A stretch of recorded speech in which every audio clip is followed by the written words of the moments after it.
The night started off like any other. It was a late summer evening in a small Midwestern town, the kind of place where the streets empty out after 9 and the only light you see comes from flickering gas stations and porch bulbs. Mark and his friends had gathered at his cousin's place for pizza and movies, the usual Friday night hangout. They laughed, joked, and teased each other about ghost stories until someone mentioned the abandoned farmhouse just off County Road 7. Everyone in town whispered about it. Some said a family had once lived there until a fire took them all. Others swore a woman had hung herself from the rafters inside the barn. The stories changed depending on who told them, but one detail never did: no one who went there at night stayed long. Fueled by the mix of teenage arrogance and curiosity, they decided to drive out. "It's just an old house," Mark said as he grabbed the car keys. "We'll go, take a look, and prove it's nothing." His friends, half excited and half uneasy, piled into the car. The road grew darker as they left town, the yellow streetlights giving way to the endless stretch of cornfields. The farmhouse finally came into view, a broken silhouette against the moonlight, windows shattered, paint peeled to the bone, and the barn leaning as if it could collapse any second. When they stepped out of the car, the air was unnaturally still. Not even crickets chirped. Their footsteps crunched against gravel and dead leaves as they approached the front porch.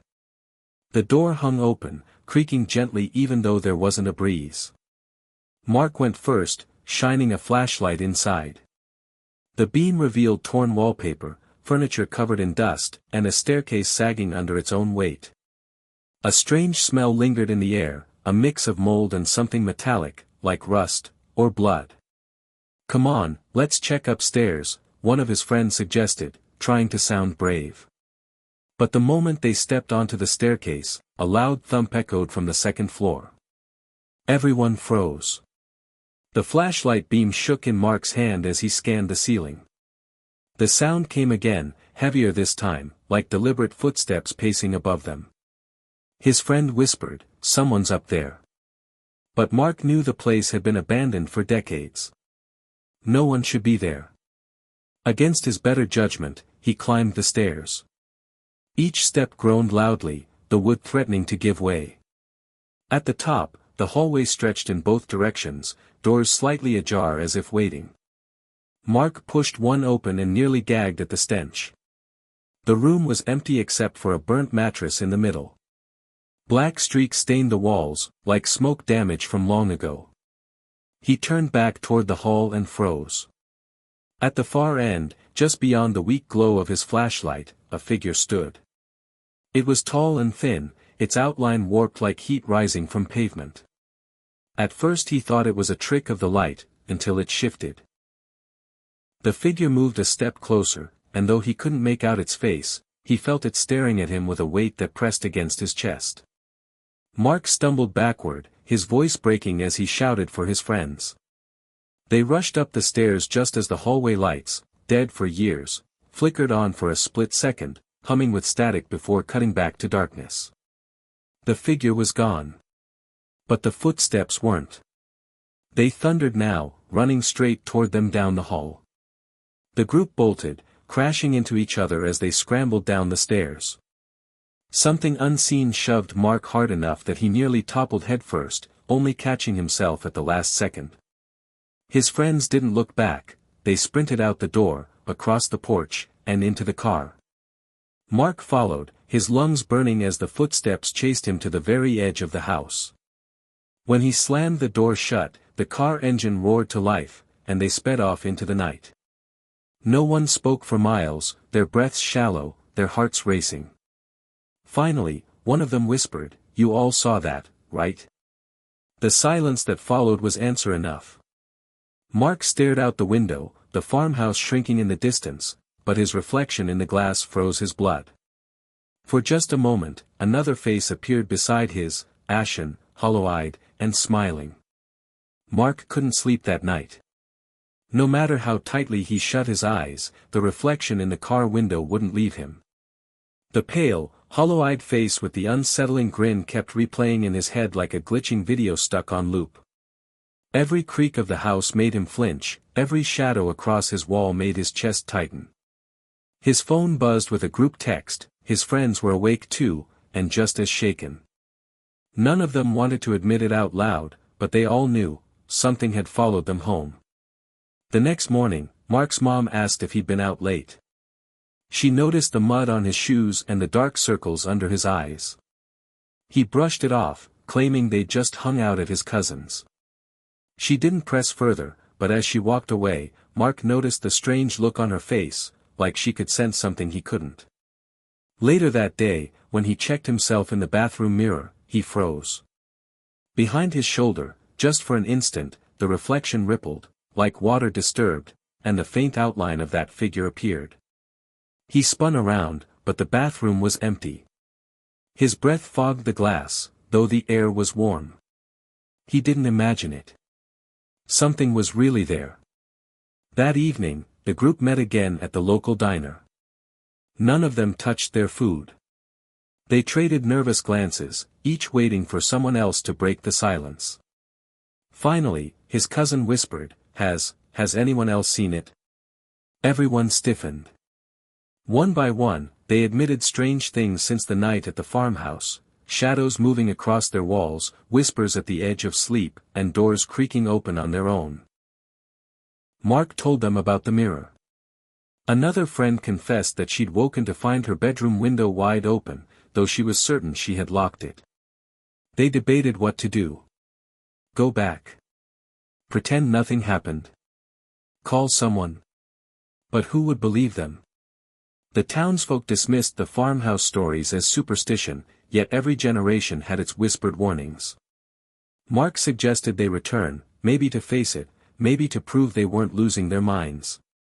His cousin protested, but the others, driven by fear or pride, reluctantly agreed. They set the time, midnight, the following night. When the hour came, dread hung over them like a storm cloud. The drive felt endless, the silence heavier than before.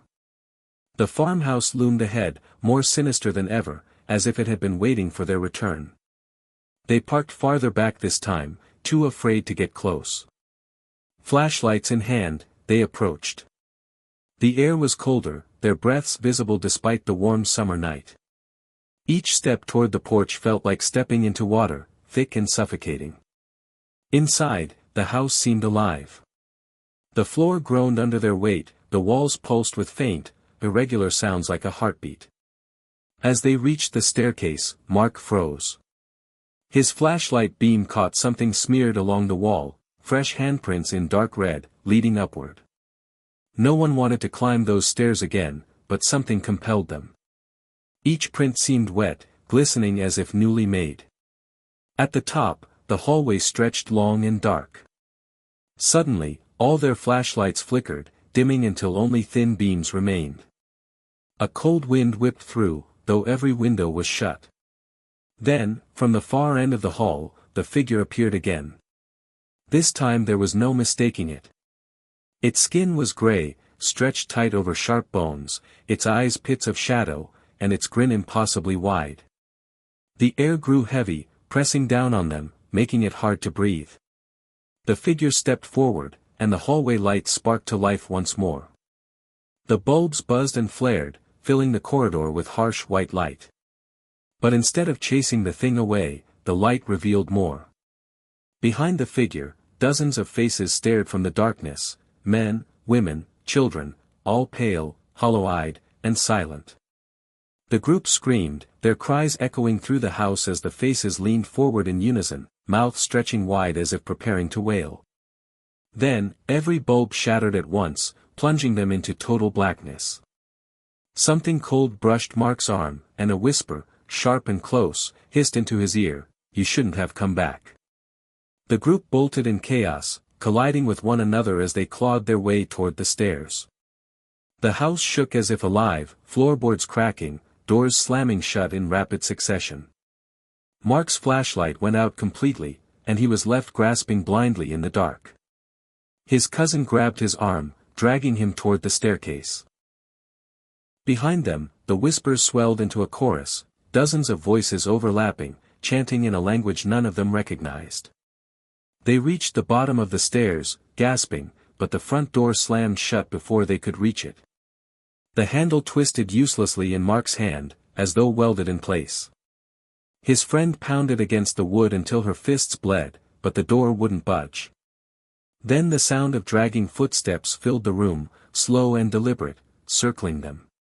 The flashlight flickered back to life for just a second, enough to reveal deep scratches across the walls, as if something with claws had raked through the plaster again and again. Suddenly, the kitchen door slammed open on its own, the hinges groaning. A foul odor wafted out, burnt flesh, smoke, and rot. They had no choice but to go through. The kitchen was worse than they expected. Rusted pans dangled from the ceiling, clattering with unseen movement. The table sat in the middle, covered in ash. On it lay a single photograph in a cracked frame. Mark picked it up with trembling hands. It showed a family, a man, woman, and 2 children, standing in front of the same farmhouse. Their smiles looked strained, forced. But what made his blood run cold was the faint gray figure behind them, nearly transparent, grinning the same horrific grin he had seen in the hallway. The moment he noticed it, the photo frame shattered in his hands. The shard sliced his palm, and his blood dripped onto the table. As it did, a sudden blast of wind knocked over every cabinet door. Plates crashed, glass splintered, and a guttural growl reverberated through the house. His cousin screamed, pointing toward the corner. There, in the shadows, stood the family from the photograph. Their faces were pale and lifeless, eyes void of light. They swayed unnaturally, as though hung from invisible strings. The children tilted their heads in unison, their lips parting to whisper, "Stay." Mark dropped the shard, his hand trembling with pain. He and his friends backed away, but the family shuffled forward. The children's eyes began to bleed dark liquid, dripping onto the floor. The father's jaw cracked open far wider than humanly possible, a sound like splintering wood filling the air. The mother let out a high-pitched shriek that rattled every window in the house. In panic, they ran toward the back door, kicking it open with every ounce of strength they had left. The screen tore off the hinges, and they stumbled into the night air, gulping for breath. The moment they crossed the threshold, the sound ceased. The whispers, the screams, the pounding footsteps, all gone. Behind them, the house stood silent, the windows blank and dark as if nothing had happened. But none of them felt safe. As they ran to the car, Mark's injured hand throbbed. He glanced down and saw that the blood dripping from his palm had smeared into strange shapes across his skin. At first, it looked random, but then the lines connected, forming a crude, twisted smile. He tried to wipe it away, but no matter how hard he rubbed, the stain wouldn't fade. It was etched into him now, like a mark. And when he lifted his eyes back toward the house, he swore he saw the gray figure watching from an upstairs window, grinning wider than ever. The ride home was suffocating. No one dared to speak above a whisper, as if words themselves might summon whatever had latched onto them. The car sped down the empty highway, headlights slicing through the darkness. Every so often, Mark glanced in the side mirror, and each time, his stomach tightened. For brief flashes, he thought he saw shapes, faces, peering from the back seat where no one sat. Once, he swore he heard the faint sound of laughter, thin and childlike, over the hum of the engine. They split up quickly once they reached town, each retreating to the safety of their homes, though safety was an illusion now. Mark's house felt wrong the moment he entered. The air inside was colder than outside, heavy with the same metallic tang he'd smelled in the farmhouse. His dog, usually excitable, refused to come near him, growling low from the corner. His mom asked if everything was okay, but he muttered an excuse and shut himself in his room. He didn't want to burden her with what was happening, or worse, draw the thing's attention to her. That night, sleep was impossible. Every time his eyes closed, he heard whispers. Sometimes they called his name, other times they spoke in that strange language. Around 3 a.m., he finally drifted off, only to wake with a start. His room was freezing, his breath visible in the dark. He reached for his phone, but it wouldn't turn on, the screen black despite being fully charged. Then he saw it, at the foot of his bed, a figure crouched low, its outline barely visible in the faint glow from the streetlight outside. Its grin gleamed unnaturally white. His body locked, unable to move. The figure crawled closer, its bones cracking with each movement, until it was inches from his face. Its whisper slid like ice into his ear, "You're marked." Suddenly, the figure vanished, and Mark gasped as he regained control of his body. He stumbled from his bed, drenched in sweat, the carved smile still faintly visible on his palm. He knew now there was no escaping this. Whatever had been awakened in that house was tethered to him. And judging by the way his friends had described their own encounters, they were all tied to it too. The next day, they met again, this time in broad daylight at the library. None of them wanted to admit they were terrified, but it was written on their faces. Mark described his night, and one by one, the others admitted similar horrors. One girl claimed she woke up with scratches across her back that hadn't been there before. Another said he found muddy footprints circling his bed. They pored over local history, searching for anything that might explain the farmhouse.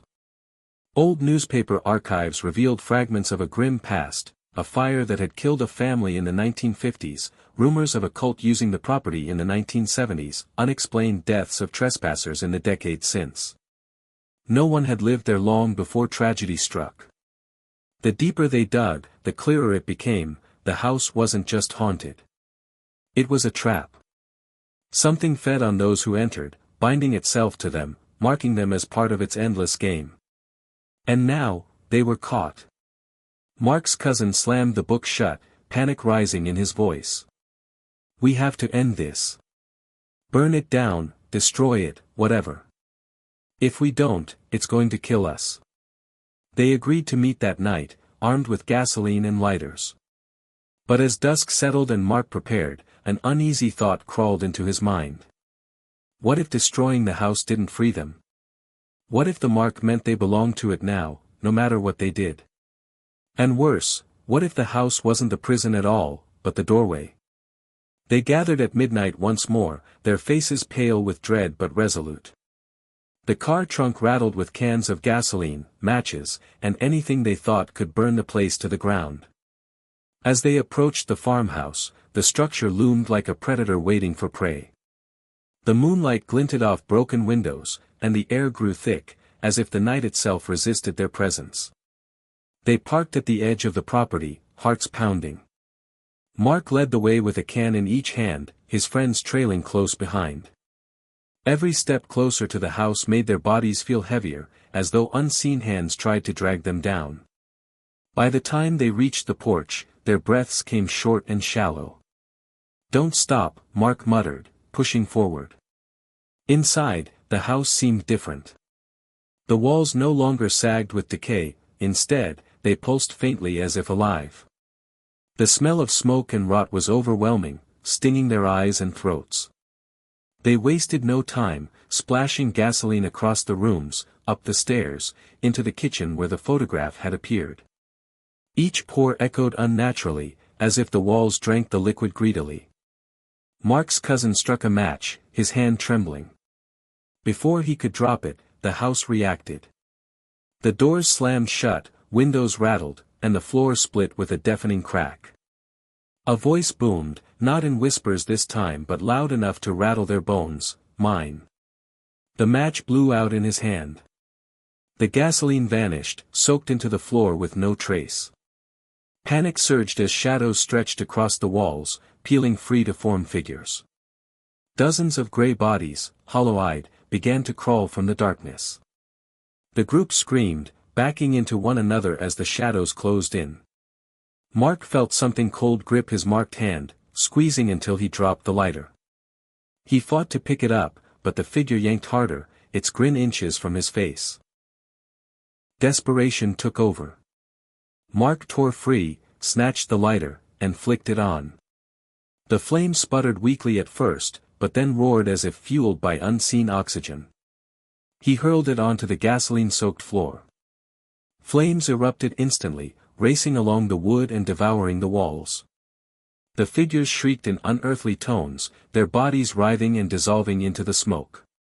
His friends rushed for the door, pounding until it burst open at last. They stumbled out into the night, coughing and screaming as the farmhouse burned. From the yard, they watched as the fire consumed it. The roof collapsed, sparks raining into the sky.